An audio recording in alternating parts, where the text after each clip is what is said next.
पर जुल्म होता रहा और वो लोग अल्लाह से दुआएं करते रहे कि तू ऐसा नबी भेज जो हमें इस गुलामी से आजाद करे। तो अल्लाह ने इनकी तरफ हजरत मूसा अलैहिस्सलाम को भेजा।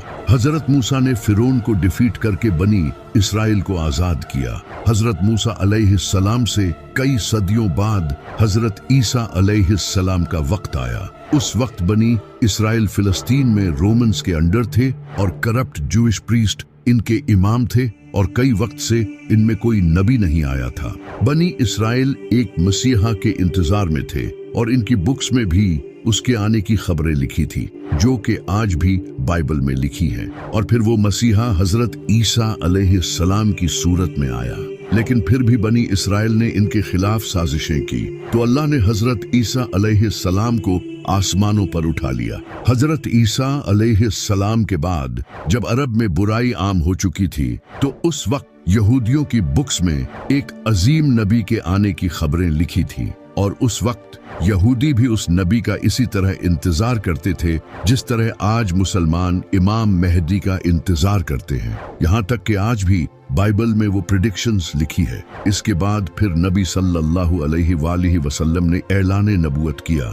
तो ये जो मसीहा का कॉन्सेप्ट है ये बनी इसराइल में पहले से मौजूद था। इसी वजह से इस्लाम के एक बेहतरीन स्कॉलर और पोएट अल्लामा इकबाल भी इमाम मेहदी के इस कॉन्सेप्ट को नहीं मानते थे। इनका ये कहना था कि ये कॉन्सेप्ट मुसलमानों ने यहूदियों और क्रिश्चियंस से लिया है। जब अब्बासी खिलाफत के दौर में मुसलमानों पर जुल्म हो रहा था तब मुसलमानों में ये कॉन्सेप्ट फैलने लगा कि बहुत जल्द एक मसीहा आएगा जो सब ठीक कर देगा। अल्लामा इकबाल का कहना था कि मुसलमानों का किसी मसीहा के इंतजार में जुल्म सहते रहना ये बहुत ही खतरनाक है। इसी वजह से वो इमाम मेहदी के इस कॉन्सेप्ट को नहीं मानते थे। सिर्फ अल्लामा इकबाल ही नहीं बल्कि इब्ने खालदून जो एक स्कॉलर और फिलोसोफर थे वो भी इमाम मेहदी से रिलेटेड अहादीस की सनद से अग्री नहीं थे। लेकिन अगर देखा जाए तो इमाम मेहदी से रिलेटेड अहादीस तकरीबन हर बड़ी हदीस की किताब में मौजूद हैं सिवाय बुखारी और मुस्लिम के।